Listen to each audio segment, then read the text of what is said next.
Ready to go. Let's do this.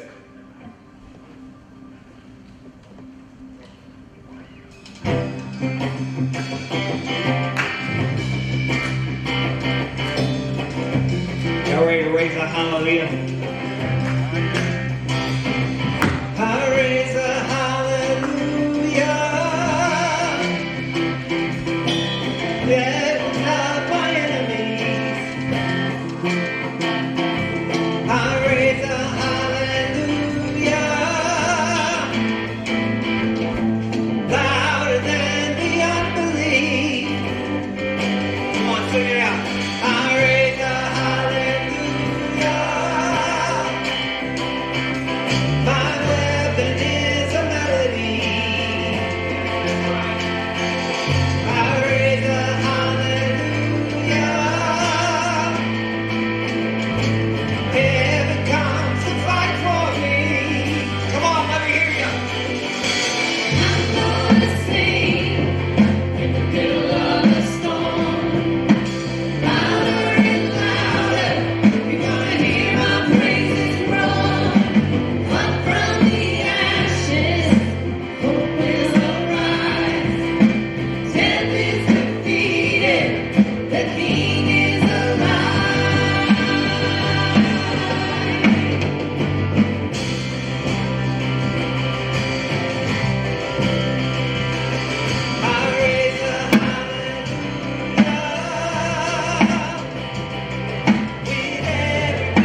just want you to lift up your own praise.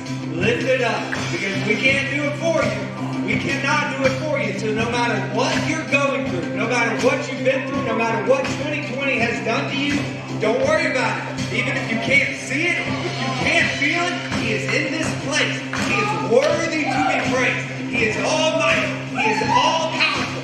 He is awesome. And He is so worthy of being praised. So lift it up right now, because we just love Him. We want to worship Him. We want to have a good time. And it's so good to see all you guys right now.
surface of my anxious imagination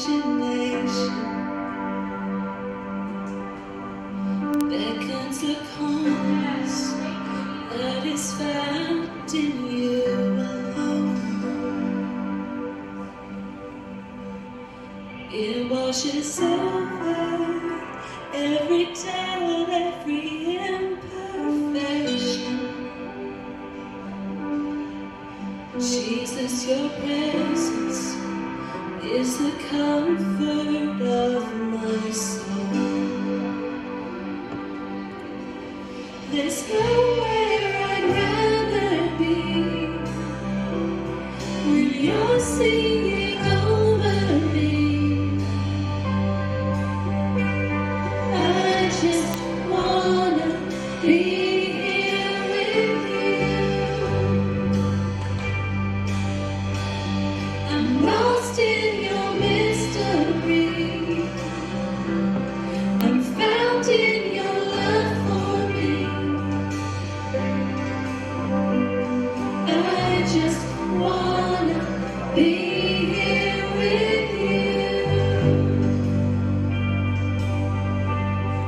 Here in the way, I won't worry about tomorrow. There's no need to focus on the things I can't control. All my attention on the wonder of this moment. Jesus, your presence is the comfort of my soul.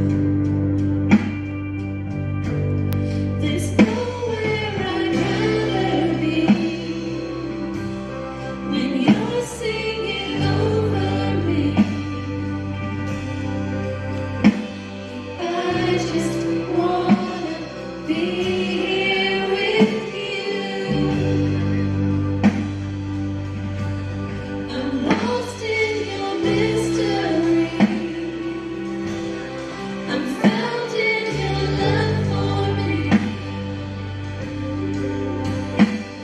I just wanna be here with you.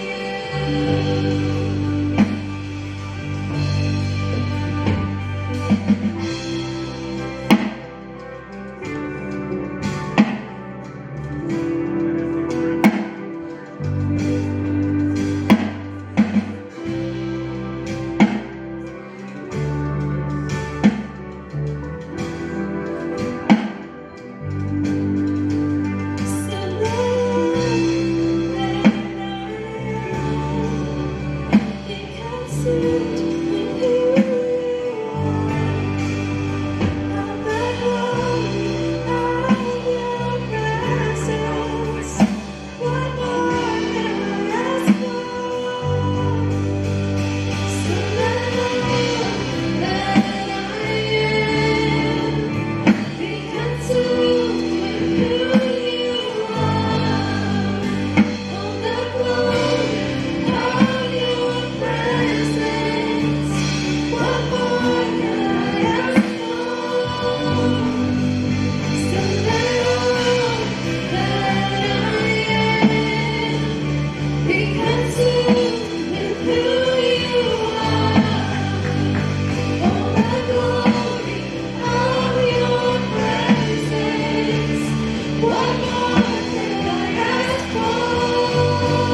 we just thank you. Thank you for this moment. Thank you for this presence. Thank you for this place to meet, Lord, and just worship you, God. Thank you for the community we have that just lifts up your holy name together. We just want to reflect you in all that we do. We just lift you up. Thank you, Lord. In Jesus' name, amen.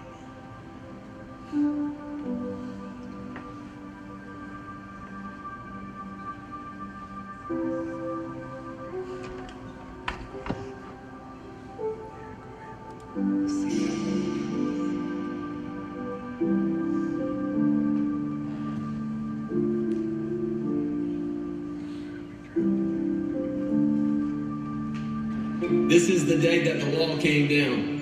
It was a crisp November morning around 8:30. I woke to my wife yelling at me. She found my bag of dope in my top dresser drawer. The only reason she was even looking is because I was hallucinating in the bed. I kept waking up telling my daughter to go back to sleep and she wasn't even there. I stumbled into the living room to realize I had raided her purse sometime during the night. Her belongings were all over the house. Truth is, I had ingested methamphetamines and mixed it with the Ambience I don't even remember stealing from her. As we stood toe to toe, she was holding the bag, and I remember thinking that I didn't even care that she found it. We were cussing back and forth at each other, and with a fire in her eyes, she told me to get out. At this point, I was happy to oblige, so I hopped in my truck and peeled out of the drive. Pulled out my phone and tried to connect with my pill man. He sold fake Roxy 30s, aka fentanyl. I couldn't get him to pick up, so I just started driving. Next thing I remember, waking up right before I crashed head first into a concrete drain. The impact was so violent that I blew a hole through the firewall. Hot liquids were spraying into the cab. My first impulse was to get out, but I couldn't. All four doors were jarred shut. Smoke engulfed me. I couldn't see my hand in front of my face. Fear ran through my body like hot lead. This is how I'm gonna die. I sat back down in my seat. Time stood still. And in the next moment, I noticed a small gap in my driver's side window. Smoke was rolling out of it. This was my chance. I pulled down on the window with pure adrenaline, enough to work my way out. I fell out onto the asphalt. I stood back in shock, admiring my latest achievement. I called my mom. She already knew. On this beautiful Sunday morning, I finally asked for help.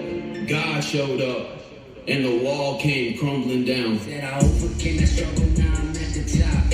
Yeah, I said I'm at the top, at the top. I overcame that struggle, now I'm at the top. Yeah, I said I'm at the top, at the top. This can't be right, this can't be right. And I ain't done, I praise the Son because he saved my life. I said this can't be right, this can't be right. And I ain't done, I praise the Son because he saved my life. I said we came from the bottom, let's get it, get it, get it, get it. Yeah, we came from the bottom, let's get it, get it, get it right. Yeah. I just wanna see change. I just wanna see change. I just wanna see change. I just wanna see Now this a change. culture shock for sure, let's go. Yeah. Now this a culture shock for sure, let's go. Yeah. Now this a culture shock for sure, let's go. Yeah, this a culture shock for sure, let's go, let's go, let's go, let's go. Yeah. I came from the bottom like a seashell. Jesus met me in a deep well. He told me I would prevail, but he didn't give me all the details. I've been at his feet like a toenail.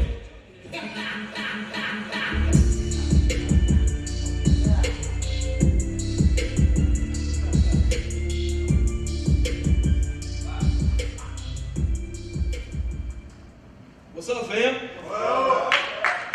know, I feel more comfortable being here than most places in this world. You know, I'm CJ.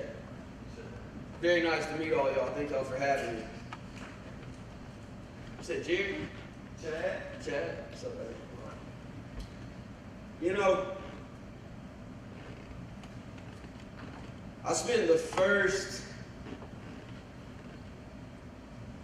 27 years of my life uncomfortable in my own skin.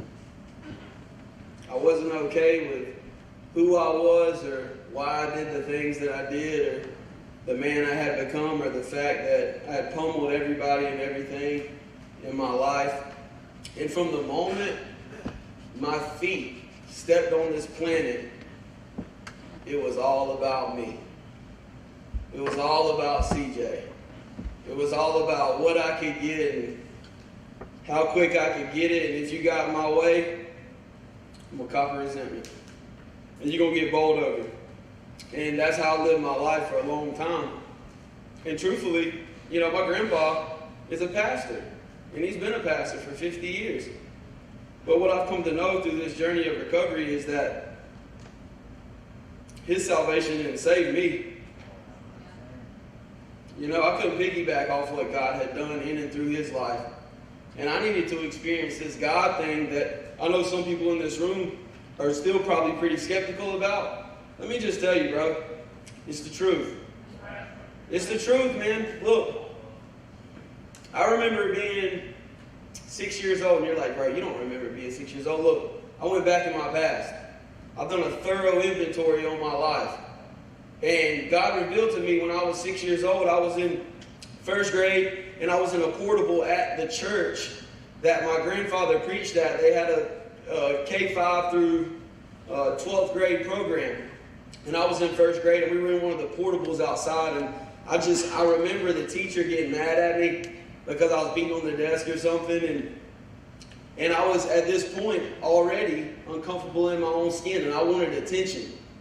I wanted people to notice me. You gonna see me. Bro, I'm 6 years old, dog. Really? And I walked, she said, go stand in the corner. And I walked over to the corner, and I looked at her, and I reared my foot back, and I kicked the hole, slammed through that sheetrock wall. And at 6 years old, self-will was already apparent in my life. I didn't like you, I didn't like how you were talking to me, and this is what you're gonna get from it. And if you don't, well, guess what? My dad showed up 30 minutes later, and he showed me what self-will looked like in his life, too. You know what I'm saying? And it didn't get any better, man. And around the time I was 10, I was introduced to pornography. And that began to take a hold of my life. And that began to warp my mind. Long before drugs and alcohol entered the picture, that quickly became the solution to my life. When I watched pornography, it made everything feel better. It made everything okay. And I was like, man, this is what it's all about, man. For just the time I was watching it, and then it was done, I felt that emptiness again. And I'm 10 years old, y'all. 10 years old, man. Around the age of 12, I started playing basketball. I found out that I really liked it, first and foremost.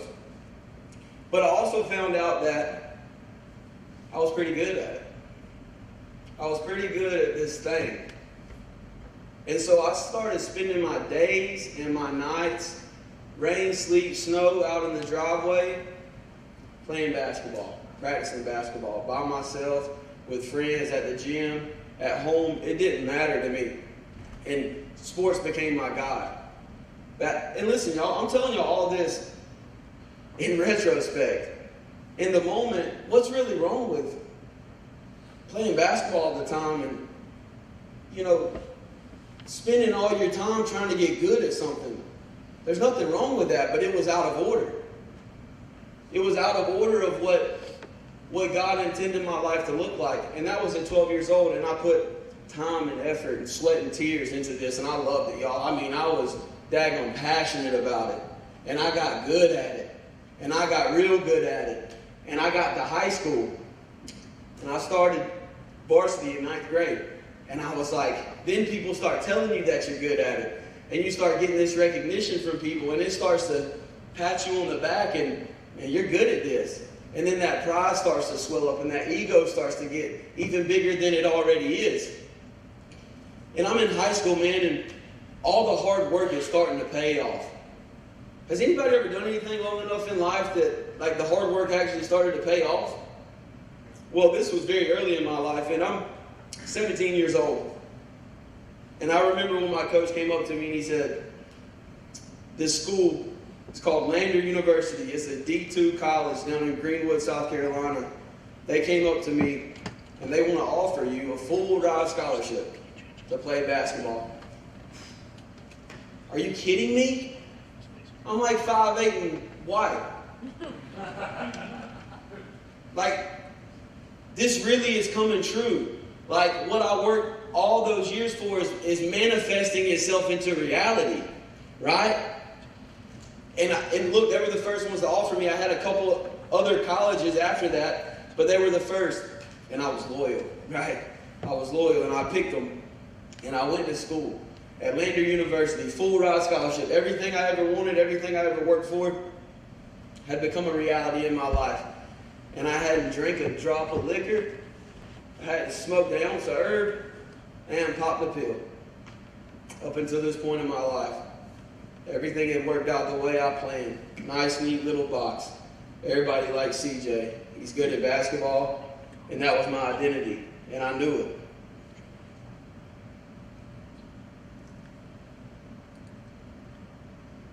When I arrived at college, I felt like a turd in a punch bowl. I felt like I had felt back when I was 10 years old. I'm with a new group of people in an environment that I could no longer control. They didn't know me yet. They didn't quite know who I was yet. First day I'm there, we're getting checked into the dorms, and I run into a guy that I know from the past, and he's actually playing on the baseball team. And he's like, "Hey man, why don't you come hang out with us at the baseball house down the street?"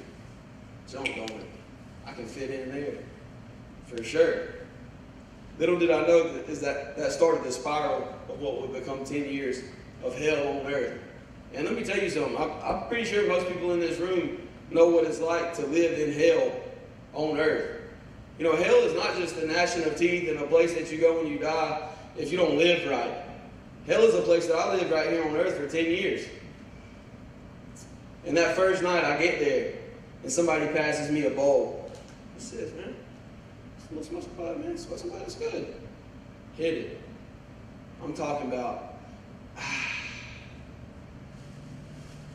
this was it, man. This is what I've been missing all my life. Drink you a beer. Are you kidding me? Never felt better in my life. All was right with the world, and I'm cool with everybody. And I felt normal. And it started right then. Right then. And before that year was over, I had a 1.7 GPA. They were about to kick me out of school, and the coach said, "Look, check this out. You can't come play here again. We're not giving you another scholarship to play next year. You've ruined that. But I know another coach up in Spartanburg, and he's willing to let you come play there and redo this again there at a JUCO if you'd like to." And I said, "Man, I'm getting another chance. Let's go." And I remember going up there that summer, and I'm thinking, man, clean slate, everything's good. Quit smoking bud, quit drinking liquor. And guess what? When I went up there, I was there. I was there too. And it went okay for a couple weeks until I found that new group of friends that did the things that I knew made me feel okay. Started back doing the same things again. Halfway through the year, I done got caught smoking bud in my dorm room. You kidding me? At a Christian college, and they kicked me out. And now I'm out in the real world. I'm 19 years old. A year and a half, drugs and alcohol have already ripped me down to nothing. I spent the next 7 years going through this vicious cycle of drinking and drugging, man. Of ruining relationships, of tearing everything down that meant something to me. And honestly, I didn't really know what I was going to do, so I was like, let me join the Marines. So let me join the Marines, man. I'll become this bad dude, get my life back on track. And I went through that process. I went to MEPS. I was waiting on my ship date. Get pulled over, run from a state trooper like 3 miles from my house. Thought I could outrun him for some reason. And he pulled me over, and that ended that. Alcohol ruined that for me. Drugs ruined that opportunity for me. And through this process of doing the same things over and over again, through this process of me using chemicals as the solution, to all my problems in life. It got me 6 trucks that I totaled, 3 total motorcycles, several wrecked relationships with women, as some of y'all know pretty well. I treated everybody like dirt. Nobody liked to be around me. I had no identity and I had no purpose in life. And what in the world am I doing here?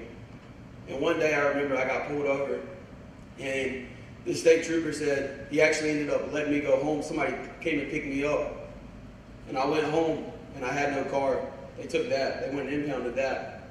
And I'm sitting there at home and I got a pocket knife in my hand and I'm just wondering like really, what am I living for? All this stuff that I've ruined up to this point in life, man, what is this? Bum this. And I was so angry at myself, man. I was so upset with myself. And I took that pocket knife and I just started cutting my face up. Just started cutting my face up. And I had drank a lot of Jack Daniels, so I didn't feel it really then.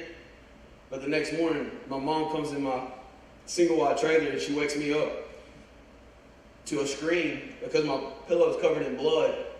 And I get up and I look in the mirror and I'm like, trouble.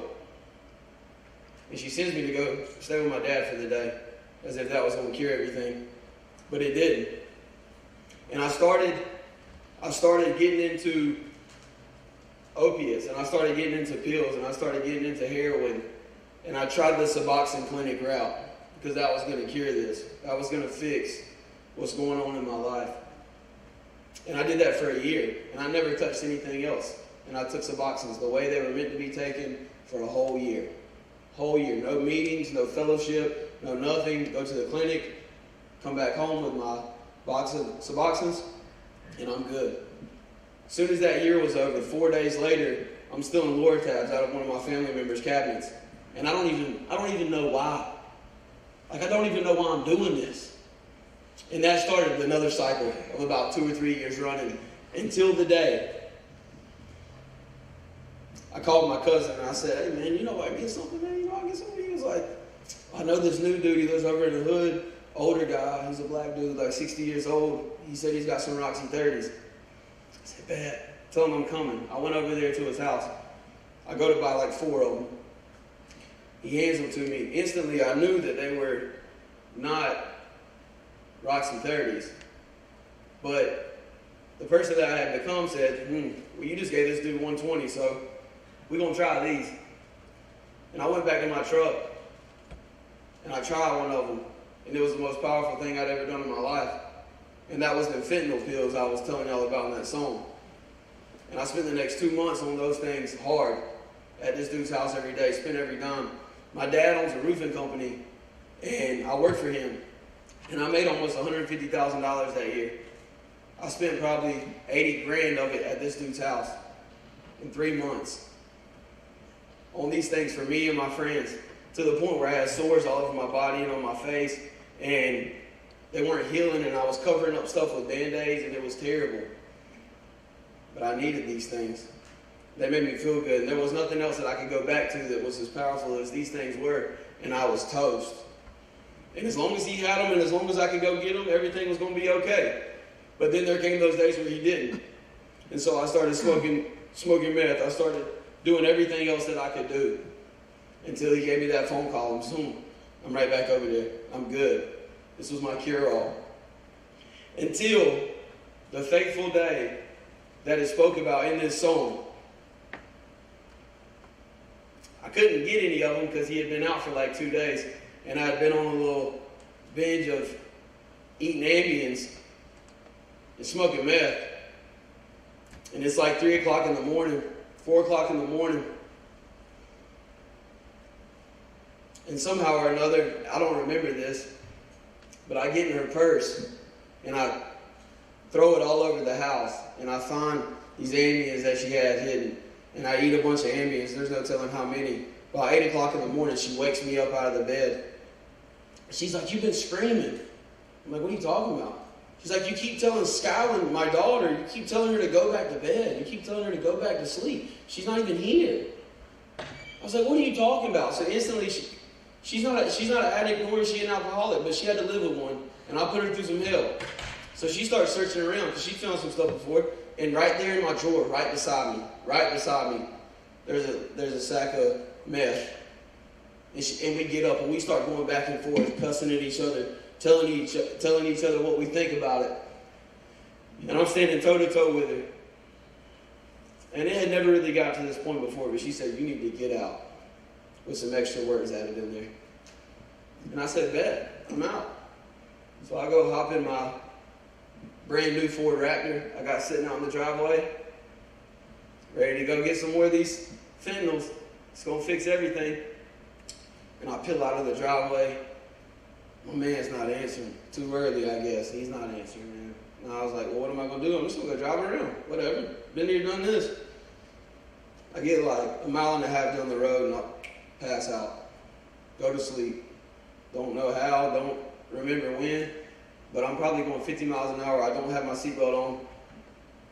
And I hit a ditch. And it kind of jars me awake. And as soon as my eyes opened up, from me to Frank, there's a concrete drain culvert that's sitting this high. And I'm looking dead at it. And in that moment, I'm just like, man, you're toast. There's no stopping it. And I hit it so hard, y'all. It's the most violent thing I've ever experienced in my life. I'll never forget it. I hit it so hard it blew the firewall back through into my truck. And all these hot liquids are spraying into the cab of the truck. And it starts to catch fire. And I can't even see my hand in front of my face because of all the smoke that has engulfed the whole truck. And I'm trying to get out my driver's side door. It's jarred shut. I hop over. I'm trying to get a jar shut. Hop in the back seat. Try both doors. All the doors are jarred shut. And I'm like, this is how I'm going to die. In that moment, I'm sitting there thinking, man, this is how I'm going to die. A hopeless drug addict. Had everything going for him. Ruined everything. Got a kid and a wife at home. Like, these are the thoughts that pop through my mind. This is how you're going to die. And I sat back down in my driver's side seat, man. What do you do? Like, dog, I could not see my hand in front of my face. There's that much smoke. I can't breathe. And in that moment, in that instant moment, and we don't get many of these moments when we're living that type of life, but God does give them to us, and they're called moments of clarity. And in that moment, I noticed that there was a crack in my driver's side window, about an inch or inch and a half or two, and I just noticed that the smoke was kind of rolling out of it. And I took that opportunity and I grabbed that window and I worked it down enough to get my little bald head out of it. And then I worked the rest of my body out and I fell out onto the asphalt and I stepped back away from the truck and I'm looking at it and I'm like, man, did it again. This is the 6th truck that I've totaled. Did it again. You know the next thought that popped in my mind? I hope old buddy answers the phone later. Really? And then the next thought pops in my mind. Hey, you better call your mom. So I pick up the phone. I call my mom. I say, hey, Mom. And I don't even know how I really spoke these words. Like, I don't even really know where it came from inside of me. But there is something inside of you that needs God. You were created for God. And in this moment, I called my mom, and I was just going to tell her to come pick me up. But I said, hey, Mom, I just totaled my truck, but I'm okay. But this was the part that I don't remember, that I don't even know how I said. I said, when you come get me, come knowing that I need help. That's all I said to her. And she came and picked me up, and I got in the car, and they took me home. And we found a rehab for me to go to, and the next morning I went to rehab. I had never done recovery before. I had never been to an AA meeting. I had never been to a Celebrate Recovery. I didn't know what recovery was. I thought I could just do it on my own, and I had tried to quit doing these things on my own for 10 years, but it never worked out. Because what I didn't understand is that I didn't have an alcohol and drug problem. What I had was a spiritual problem, but chemicals are what made it better for me for all these years until they didn't. Until when I wanted to stop doing them, I couldn't. And honestly, in the beginning, I probably could have stopped, but most of us do it for so long that we get to a point where we cross this line where we cannot stop on our own. And I had this thing that we call a spiritual malady. And I had this thing where a lot of people like to call it a God-sized hole that I try to fill with everything in life: basketball, women, drugs, liquor. my whole life until that fateful moment. And here's the cool part is that what you're looking at right now is a miracle. Because truthfully, God could have took me at any time. And he could have sent me away at any given time. When I got out of rehab, 30 days, y'all, 30 days. 30 days ain't long enough to figure out what you're doing. But 30 days is what I did. Because that's all I knew. And this is the only place they could take me, so I went. Spent $30,000 for a 30-day rehab that had no 12-step program. They had nothing that could help me, but they got that money, though. And I left there, and I was just as confused as when I came. And I was scared, because now I'm going back into a world where I know that the only thing that makes me okay is drinking liquor and popping pills. And now you're telling me that I can't do that? That's the only solution that I've ever known. I knew God was the answer, but I didn't know how. Right? Do some of us feel like that? I knew God was the answer, but I didn't know how. Well, guess what? I get home, and there's a couple different instances of temptation with wine and so on. Over the next couple weeks, my grandfather got a newspaper in the mail while I was in rehab, the one that is a pastor, and he thought, hey, this is probably a good idea if I keep this newspaper. It's an article about Bradley Saxon and the Bridge Center Recovery in Anderson. Maybe they can link up somehow. Maybe he can help him. You know, he gave me that newspaper the day I got back from rehab, and I was like, too much pride, too much ego. I'm good on that. Well, after a couple weeks of trying to white knuckle that thing and realizing that this ain't how it's supposed to go, and that I need help, and if I don't get help, and if I don't make myself vulnerable and kill this ego and pride, that I'm going to die a drug addict and an alcoholic, not having achieved anything other than selfishness. So I went down to this church, y'all. Are you kidding me? I took me and my family 30 minutes away from my house to better my life. And guess what happened? I met God there. Amen. I met God there through a bunch of people that cared about me. I met God there through a bunch of people that loved me, and they didn't even know me until I walked in the door that day, because their love was not based on who I was or what I was bringing to the table. Their love was based on God and how much He had loved them and brought them back to life. And that's how they loved me when I walked in the door, and I felt it. I felt this love. And we had the service that night. And the next day I hit this Bradley dude back up, and I was like, man, that was good last night. Can I get up with you sometime? You know how many phone calls this dude gets like that? But it was different. He gave me a chance. Sure, bro, let's get up. Dog, the next day we went and shot some basketball. The next day we went and hit some softballs. The next day we went and played some golf. And we developed this relationship that was not based on what I brought to the table or what he brought to the table. It was based on God making this thing happen. And when you start to realize that nothing in your life is a coincidence, things will get a lot easier for you. There's nothing is a coincidence. And he told me, he said, man, you're going to have to surrender your will in your life and what you think your life is supposed to be over to God if you really want to live free from the desire to drink and use drugs. And it hit something different. And in that moment, I said, God, if you're real, if you're there, if you're what all these people say you are, I'm willing to do whatever it takes. Use me however you can to help other people. Give me a different life. Give me a different way to think. And over the last 2.5 years, y'all, 2.5 years, He's brought me out of the hellish pit of drug addiction and alcohol and pornography and griminess and ugliness and sinfulness and selfishness. And He set my feet upon a rock. And He said, you're going to start walking by faith. You're going to quit walking by the things that you see, because the things that you see are the things that you want. What I'm going to give you is something that we like to call a treasure. The kingdom of heaven is like a treasure hidden in a field. When the man found it, he hid it. And for the joy set before him, he sold all that he had and bought the field. And for the last 2.5 years, I've been trying to sell the things in my life that have kept me apart from God. Listen, I ain't perfect. Is there any perfect people in here? I didn't think so. Because listen, let me just tell you, if you were perfect, you wouldn't need God. And it took a level of brokenness and pain that only I could experience. Frank couldn't experience that pain for me.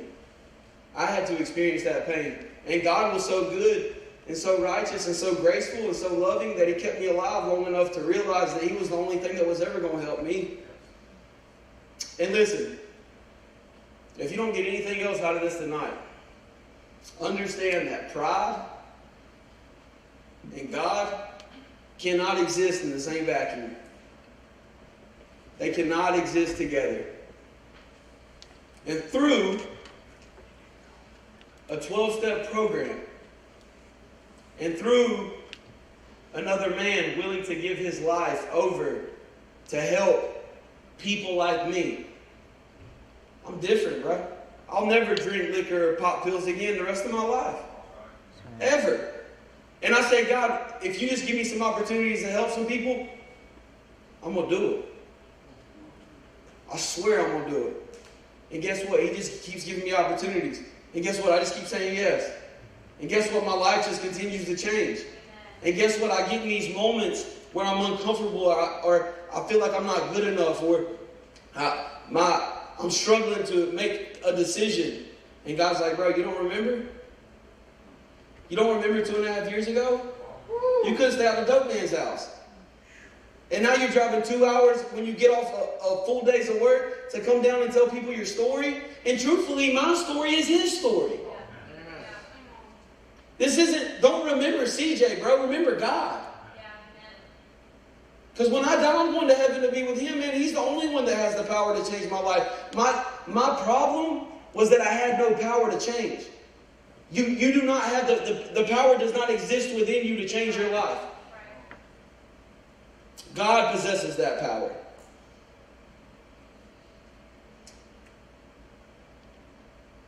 Somebody eloquently put it to me one time. They said, everything about you is internal. All your problems are internal. All this stuff out here is smoke and mirrors. It's all in here. And when the internal starts to change, then the way that you see the external will start to change. Has my life really changed that much? Man, I'm still married to the same woman. I still have the same kid. God has blessed me with another kid. I still live in the same house. I'm still bald. What has changed? My perception of what God has given me. And the power he's given me to utilize what he's given me, which is another chance at life. Another chance at living this thing. Has it been easy? No. The path is narrow. There's only one way in, y'all. And it's through Christ, and it's by Christ. But there is a process, and it's not easy. And what God has done was he's taken a very self-righteous, egotistical, prideful man that had nothing to show for himself. And he said, I'm going to make you righteous. Because I'm righteous and you're mine. I'm going to love you back to health. But there's a lot of things in your past that you're going to have to give up. And you're going to have to tell somebody about them. And you're going to have to make yourself vulnerable. And you're going to have to experience a level of humility that some of us do not want to experience. You're going to have to experience this if you want to experience a new life. And so I told somebody my whole life, bro. And guess what? That don't bother me no more. It's gone. It's aired out. It's toast. It's in the past. You can't carry that stuff into the future and expect to live a different life. Trust me. And the longer you carry that stuff on, the more miserable you're going to be. What good does it do me to be saved and be redeemed and be set free and not help anybody? And not love on people? And not show you and you and you and you the same grace that God showed me? And I know I'm about out of time, man. I can sit up here and talk all night. And I'm going to close this thing out.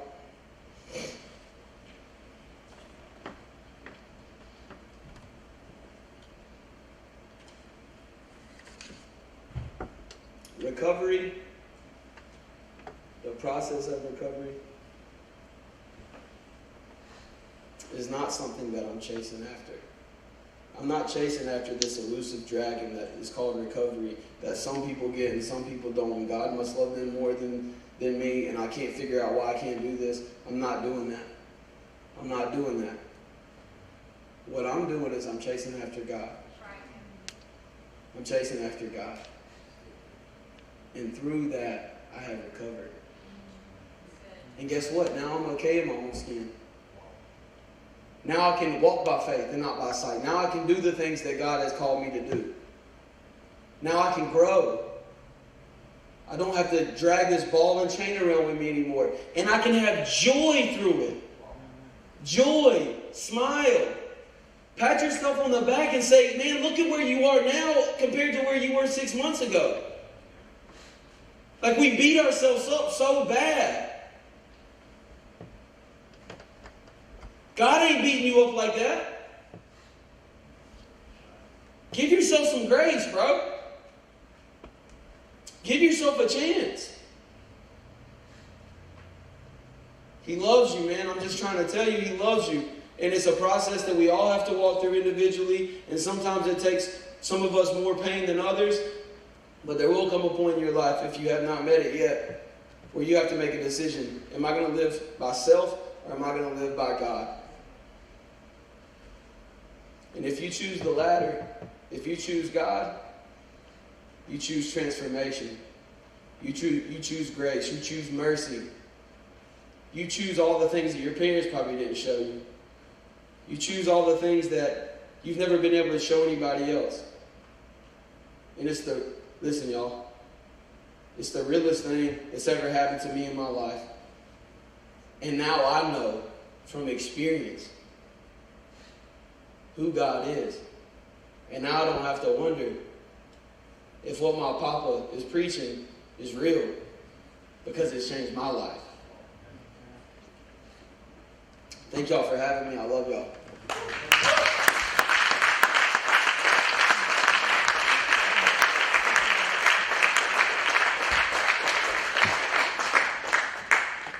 Appreciate it.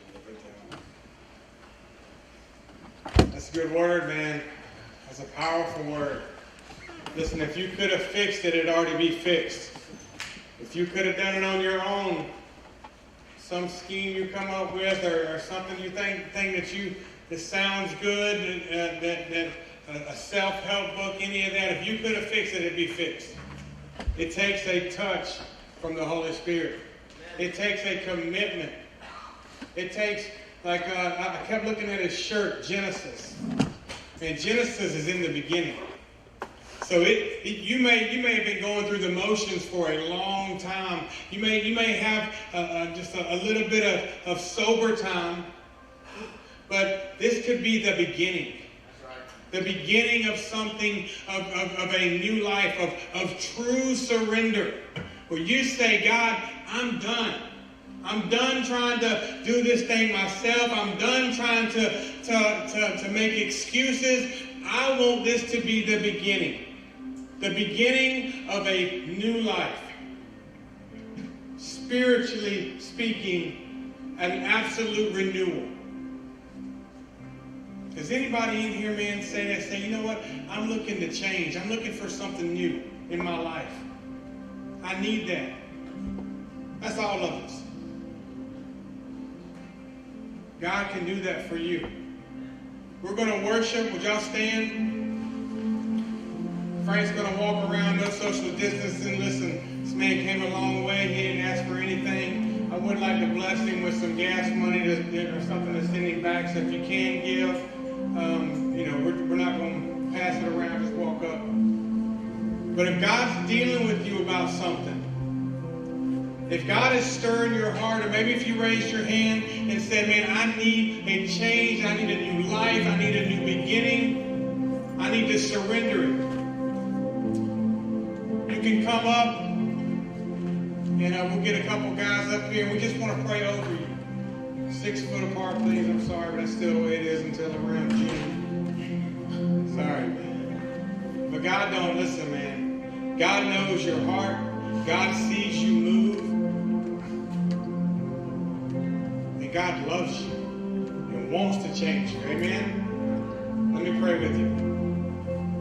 God, we thank you for this word that you delivered through this vessel tonight. I pray that you bless him 100-fold, 100 times for coming to Augusta, Lord, for taking this ride, leaving his family, his home. And God, I ask you to use his words that you spoke through him to reach somebody that may be watching online, or reach somebody in this room that says, you know what, that's me.